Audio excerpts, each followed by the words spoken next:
ഈ ജയിലുകളിലേക്ക് പോകാൻ താല്പര്യമുള്ള ആളുകളെ കണ്ടിട്ടുണ്ടോ? അങ്ങനെയുള്ള നിരവധി ആളുകളുണ്ട് നമ്മുടെ നാട്ടിൽ. ജയിലിൽ പോയാൽ സമാധാനം കിട്ടും, ഭക്ഷണം കിട്ടും, എന്നെ ഒന്ന് പ്ലീസ് ദയവ് ചെയ്ത് എന്നെ ഒന്ന് കൊണ്ടുപോകൂ ജയിലിലേക്ക് എന്ന് പറയുന്ന നിരവധിയായിട്ടുള്ള ആളുകളുണ്ട് അല്ലേ? ഉണ്ട്. അതിന് തെളിവായിട്ട് നമുക്കൊരു വോയിസ് കേൾപ്പിക്കാം. എന്താണ് സംഭവം? എന്നെ പിടിച്ചോണ്ടാൻ വേണ്ടിട്ട് ഞാൻ വിളിച്ചിരുന്നേ. എന്നെ പിടിച്ചോണ്ടാൻ വേണ്ടിട്ട് ഞാൻ വിളിച്ചിരുന്നു. ഞാൻ പാലക്കാട് നിന്നാ വിളിച്ചിരുന്നു, മണ്ണാർക്കാടായി. നിന്നെ പിടിച്ചോണ്ട് പോകാനോ? ആ, അതിനേക്കാളും നല്ല നീ ഇങ്ങോട്ട് വരുന്നതല്ലേ? അങ്ങോട്ട് വരാൻ ബസ്സിന് പൈസ അല്ല, അതുകൊണ്ടാണ് ഞാൻ വിളിച്ചത്. നിങ്ങൾ ഇങ്ങോട്ട് വരി. അപ്പോ കണ്ടല്ലോ, സത്യത്തിൽ ആ വോയിസ് കേൾക്കുമ്പോൾ നമുക്ക് കരച്ചിലും വരും, തമാശയും വരും. കാരണം ഒരു മനുഷ്യന്റെ അവസ്ഥയാണ്. പാലക്കാട് പോലീസ് സ്റ്റേഷനിൽ വിളിച്ചിട്ട് എന്നെ ഒന്ന് പിടിച്ചോണ്ട് പോ എന്നാണ് പറയുന്നത്. എന്തിനാണ് നിന്നെ പിടിച്ചോണ്ട് പോകേണ്ടതെന്ന് ചോദിക്കുമ്പോൾ എനിക്ക് സമാധാനമില്ല, അതുകൊണ്ട് എനിക്ക് ജയിലിൽ കിടക്കണം, നിങ്ങൾ എന്നെ ജയിലിൽ കൊണ്ടുപോയി ഇടും, അവിടെ സമാധാനം കിട്ടുമെന്നാണ് അദ്ദേഹം പ്രതീക്ഷിക്കുന്നത്. കാരണം അദ്ദേഹത്തിന്റെ അറിവ് അങ്ങനെ ആയിരിക്കണം. ജയിലിനുള്ളിൽ 3 നേരം വിശപ്പ് അടങ്ങാൻ ഫുഡ് കിട്ടും. എനിക്ക് തോന്നുന്നു പുറമേ ഉള്ള സൗന്ദര്യത്തെക്കാൾ കൂടുതൽ ജയിലിൽ കിട്ടുമെന്ന് അദ്ദേഹം വിചാരിക്കുന്നുണ്ടാവുമെന്ന് എനിക്ക് തോന്നുന്നു. അദ്ദേഹത്തിന്റെ നിഷ്കളങ്കമായിട്ടുള്ള ഒരു സംസാരമാണ്. തീർച്ചയായിട്ടും എന്നെ ഒന്ന് കൊണ്ടുപോകും, ഞാൻ ഇവിടെ ഉള്ളത്. നിങ്ങളെ അടുത്തുള്ള പോലീസ് സ്റ്റേഷൻ, മണ്ണാർക്കാട് പോലീസ് സ്റ്റേഷനിൽ പോകുന്ന പോലീസുകാരൻ പറയുന്നുണ്ട്, അപ്പൊ ഞാൻ കുറെ വട്ടം വിളിച്ച് ആരും എന്നെ കൊണ്ടുപോകുന്നില്ല, ഞങ്ങൾ അങ്ങോട്ട് വരുന്നതിലും നല്ലത് നിങ്ങൾ ഇങ്ങോട്ട് വരുന്നതല്ലേ എന്ന് ചോദിക്കുമ്പോൾ പറയുന്നുണ്ട് എൻ്റെ കയ്യിൽ പൈസ ഇതുമില്ല വരാനായിട്ടത്. അപ്പോൾ സാമ്പത്തികമായി വലിയ ബുദ്ധിമുട്ട് അനുഭവിക്കുന്ന ഒരാള്. രണ്ടാമത് അദ്ദേഹം പിന്നെ എന്താ പറയുക, ഈ വിശപ്പിന്റെയും സമാധാനത്തിന്റെയും ഒക്കെ വില നല്ലതുപോലെ മനസ്സിലാക്കിയ ഒരു മനുഷ്യനാണ് മുഹമ്മദ് ബഷീർ എന്നാണ്, മുഹമ്മദ് ഷബീർ എന്നാണ് അദ്ദേഹത്തിന്റെ പേര്. അതിൽ പറയുന്നത് ശരിയാണെങ്കിൽ അപ്പോൾ മനുഷ്യന്റെ ഒരു അവസ്ഥയെക്കുറിച്ചാണ് ഞാൻ ചിന്തിക്കുന്നത് ഗൗതം. കാരണം ഈ 3 നേരം കൃത്യമായ ആഹാരം കിട്ടിയാൽ എല്ലിൻ്റെ ഇടയിൽ കുത്തിക്കയറുന്ന ചില ആളുകളുണ്ട്. എങ്ങനെ ജീവിക്കണമെന്നറിയാതെ ജീവിതത്തെ, ചിലവർ പറയുന്നതൊക്കെ ജീവിതം എനിക്ക് ലഹരിയാണ്. ഏതർത്ഥത്തിലാണ് ആ ലഹരി എന്ന് പലപ്പോഴും എനിക്ക് മനസ്സിലാകുന്നില്ല. നമ്മളൊക്കെ ചിന്തിക്കുന്ന എന്താണ്, മനസമാധാനപൂർവമായ ഒരു ജീവിതം, 3 നേരം അത്യാവശ്യം 5 സ്റ്റാർ ഫുഡ് അല്ലെങ്കിലും അത്യാവശ്യം നല്ല രീതിയിൽ ഫുഡ് കഴിക്കണം, നല്ല രീതിയിൽ വസ്ത്രം ധരിക്കണം, നല്ലൊരു ജോലി വേണം, സമൂഹത്തിൽ മറ്റുള്ളവരുടെ മുമ്പിൽ ചെന്ന് കൈനീട്ടാതെ ജീവിക്കാൻ കഴിയണം. ഇതാണൊരു സാധാരണക്കാരൻ്റെ ആഗ്രഹം എന്ന് പറയുന്നത്.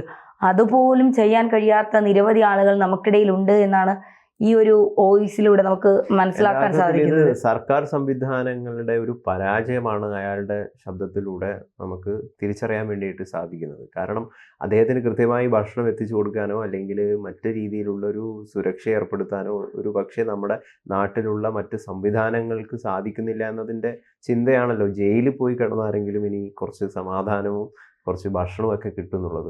ഇതിൻ്റെ മറ്റൊരു ഇത് നൽകുന്നൊരു കാഴ്ചപ്പാട് എന്ന് പറയുന്നത്, ഈ ജയിലുകൾ എന്ന് പറയുന്നത് അവിടെ എന്തോ ഭയങ്കര സുഖസുന്ദരമായിട്ടുള്ള ഒരു അന്തരീക്ഷമാണ് അതിൻ്റെ അകങ്ങളിൽ എന്ന് ഈയിടെയായിട്ട് പല വാർത്തകളിലൂടെയൊക്കെ ഒരുപക്ഷെ ചിലപ്പോൾ ആളുകൾ മനസ്സിലാക്കി വരുന്നുണ്ടാവും. കാരണം ജയിലിലെ ഭക്ഷണം മെനു എന്ന് പറയുന്നത് ഓരോ ദിവസവും ഓരോ ഡിഫറെൻറ്റ് ടൈപ്പ് ഓഫ് മെനു ആണ്.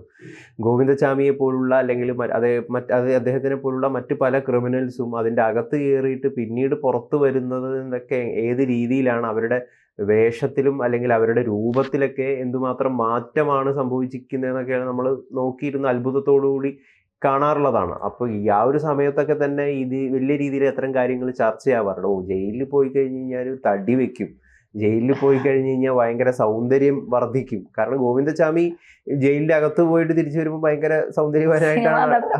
അതാണ്, അങ്ങനെയാണ് വലിയൊരു ചർച്ചയായിരുന്നു. അത് എനിക്ക് മനസ്സിലായത്, ഈ പെരുമ്പാവൂരിൽ 5 വയസ്സുകാരിയായ പെൺകുട്ടിയെ അതിക്രൂരമായി ഉപദ്രവിച്ച് കൊന്ന പ്രതിയെ തെളിവെടുപ്പിനായി കൊണ്ടുവന്നു. ആദ്യം ജയിലിലേക്ക് കൊണ്ടുപോയ സമയത്ത് സത്യം പറഞ്ഞാൽ നമ്മൾ അവന്റെ മുഖം കണ്ടാൽ നമ്മൾ വെള്ളം കുടിക്കില്ല. ആക്ഷേപിച്ച് പറയുന്നില്ല, അത്ര വൃത്തികേടായിട്ടുള്ളൊരു ജീവിത സാഹചര്യം പുലർത്തിക്കൊണ്ട് പോയ ഒരാളാണ് ആ ക്രൂഡ് ക്രിമിനൽ. പക്ഷേ ഒരു പോലീസ് സ്റ്റേഷനിൽ നിന്ന് ജയിലിലേക്ക് പോയി അത് കഴിഞ്ഞ് ഒരു തെളിവെടുപ്പിനായി കൊണ്ടുവന്ന സമയം മൊത്തത്തിൽ അവന്റെ രൂപമേ മാറിപ്പോയി. മുഖത്തൊക്കെ നല്ല പ്രസാദം, നല്ല എന്താ പറയാ, നല്ല കറക്റ്റ് സമയത്ത് ഫുഡൊക്കെ കഴിച്ച് നല്ല ഉറക്കം, നല്ല ഫുഡിന്റെ കാര്യത്തിൽ എന്തെങ്കിലും പിഴവ് വന്നാൽ ഏതെങ്കിലും പ്രതികൾ പരാതി നൽകിയാൽ മനുഷ്യാവകാശ കമ്മീഷൻ ഇടപെടും. പ്രതികൾക്കും മനുഷ്യാവകാശമുണ്ട് എന്നാണ് മനുഷ്യാവകാശ കമ്മീഷൻ പറയുന്നത്. കാരണം പെൺകുട്ടികളെയൊക്കെ അതിക്രൂരമായി പീഡിപ്പിച്ച് അവരെ കൊന്ന് പിന്നെ പിഞ്ചു കുഞ്ഞുങ്ങളെ പോലും അതിക്രൂരമായി പീഡിപ്പിച്ച് കൊലപ്പെടുത്തി ജയിലിൽ കിടക്കുന്നവനും മനുഷ്യാവകാശമുണ്ട് എന്നാണ് മനുഷ്യാവകാശ കമ്മീഷൻ പറയുന്നത്. അപ്പോൾ മനുഷ്യാവകാശം നാട്ടിൽ ജീവിക്കുന്നവർക്ക് കിട്ടുന്നില്ല എന്നുള്ളതാണ്. അപ്പൊ അവരെയൊക്കെ തീറ്റി പോറ്റിയില്ല എങ്കിൽ അവർ പരാതി കൊടുത്തു കഴിഞ്ഞാൽ അവരെ പിടിച്ച് ജയിലിടും. എനിക്ക് തോന്നുന്നു ഗ്രീഷ്മയൊക്കെ ജയിലിൽ പോകുമ്പോഴും നല്ല ഭംഗിയായിരുന്നു. പക്ഷെ ഇടയ്ക്ക് കുറച്ച് ഈ തെളിവെടുപ്പിനായി ലോകം മുഴുവൻ ചുറ്റിക്കറങ്ങിയപ്പോൾ അത്യാവശ്യം ഒന്ന് അവശയായി. പിന്നീട് ജയിലിൽ നിന്ന് ജാമ്യത്തിൽ ഇറങ്ങിയതിന് ശേഷം വളരെ വീർത്തടിച്ച് കൊഴുത്ത് നല്ല വണ്ണം വച്ച് നല്ല സുന്ദരിയായി ഇറങ്ങുന്നതാണ് നമ്മൾ കാണുന്നത്. അപ്പോൾ സാധാരണക്കാരുടെ വിചാരം ജയിലിനകത്ത് ശരിയാണ്, നല്ല ഫുഡുണ്ട്, ചപ്പാത്തിയും ചിക്കൻ കറിയും ഉണ്ട്, ചില ദിവസങ്ങളിൽ ബിരിയാണി ഉണ്ട്. ഇനി ഞാൻ ജയിലിൽ പോയിട്ടുണ്ടോ എന്ന് ചോദിക്കേണ്ട, പലരും പറഞ്ഞും ഇതൊക്കെ അറിവ് ഉള്ളതാണ്. ജയിലിൽ പോകാനുള്ള ഒരു പ്രോത്സാഹനവും അല്ല. അതിൻ്റെ അകത്ത് നിങ്ങൾ ഈ പറയുന്നത് പോലെ ഉള്ള സൗകര്യങ്ങളൊക്കെ ഉണ്ട് എന്ന് എനിക്കറിയില്ല. എനിക്ക് തോന്നുന്നു കിട്ടുന്ന അവസരത്തിൽ ഇങ്ങനെയുള്ളവന്മാരെയൊക്കെ പോലീസുകാർ നല്ലതായിട്ട് ഇടിച്ചു പിഴിയുന്നുണ്ടാകും. നമുക്കറിയില്ല, കാരണം മനസാക്ഷിയുള്ള പോലീസുകാരുണ്ടാകുമല്ലോ. അപ്പൊ ഈ പിഞ്ചു കുഞ്ഞുങ്ങളെയും ഈ സ്ത്രീകളെയും ഒക്കെ ഇത്തരം വളരെ ക്രൂരമായി ദ്രോഹിക്കുന്നവന്മാരെയൊന്നും അതിൻ്റെ അകത്ത് നല്ല കേരളത്തിലെ നല്ല പോലീസുകാരൊന്നും അത്ര സുഖിക്കാനൊന്നും അനുവദിക്കുമെന്ന് എനിക്ക് തോന്നുന്നില്ല. എന്തായാലും ജയിലിലെ മൊത്തത്തിലുള്ള സംവിധാനം പ്രതികൾക്ക് വളരെ ഹാപ്പി ആയിട്ട് ഉല്ലാസ യാത്രയോടുകൂടി ലൈബ്രറി ഉണ്ട്, അതെ, പുസ്തകം വായിക്കാം, മറ്റ് തൊഴിലുകളിൽ ഏർപ്പെടാം, എന്തെങ്കിലും പണി പഠിക്കാം, സത്യം എന്തെങ്കിലും പണി പഠിക്കാം, തയ്യൽ പഠിക്കാം, മരപ്പണി അറിയാവുന്നവർക്ക് അത്. പിന്നെ കൂലിയും കിട്ടും, ജോലി ചെയ്ത കൂലിയും കിട്ടും. വണ്ടിക്കൂലിയുടെ ചെലവില്ല, കാരണം അവിടെ നിന്ന് തന്നെ അവന്റെ അകത്ത് തന്നെ ജോലി ചെയ്യാം. വണ്ടിക്കൂലിയുടെ എന്തെങ്കിലും അസുഖം വന്നു കഴിഞ്ഞാൽ കൊണ്ടുപോകാൻ ഗവൺമെന്റിന്റെ വാഹനമുണ്ട്. ഗവൺമെന്റ് വാഹനം പോലീസിന്റെ അകമ്പടിയോടുകൂടി കൊണ്ടുപോയി കാണിക്കാം. അല്ലെങ്കിൽ ഡോക്ടർമാർ ഇങ്ങോട്ട് വരും കൊണ്ടുപോയി കാണിക്കാൻ. അത് കഴിഞ്ഞിട്ട് 3 നേരം കൃത്യമായി ഫുഡ്, അതിന് ചെലവില്ല, 5 പൈസയുടെ ചെലവില്ല. ഒരു പിന്നെ കുടുംബം കഴിഞ്ഞു പോകണമെങ്കിൽ ഒരു ദിവസം 1000-1500 രൂപ വേണം. ഇവർക്ക് 5 പൈസയുടെ ചിലവില്ല. പിന്നെ ജോലി ചെയ്യുന്ന പൈസ അതുപോലെ കൃത്യമായി സൂക്ഷിച്ചിട്ട് പുറത്തിറങ്ങുമ്പോൾ 1 രൂപ പോലും നഷ്ടപ്പെടാതെ തിരിച്ചു കിട്ടും. അപ്പോ ഇതൊക്കെ വെച്ച് നോക്കുമ്പോൾ സാധാരണക്കാർ വിചാരിക്കും എന്തിന് രാവിലെയൊക്കെ പോയി കിടന്ന് ഈ ഉറക്കമില്ലാതെ കഷ്ടപ്പെടുന്നത്, അതിൻ്റെ അകത്ത് ചെന്ന് കയറിയ സമാധാനമെങ്കിലും കിട്ടുമല്ലോ. സമാധാനമില്ലാത്ത മുഹമ്മദ് ഷമീറിനെ പോലുള്ളവർക്കൊക്കെ ഇത്തരം ചിന്തകളൊക്കെ ഉടലെടുക്കുന്നതെന്ന് പറയുന്നത്, അത് ശരിക്കും പറഞ്ഞു കഴിഞ്ഞാല് നമ്മളതിനെ തമാശയോടുകൂടി കാണുന്നുണ്ടെങ്കിലും അതിന് വലിയൊരു അപകടം ഒളിഞ്ഞിരിക്കുന്നുണ്ട്.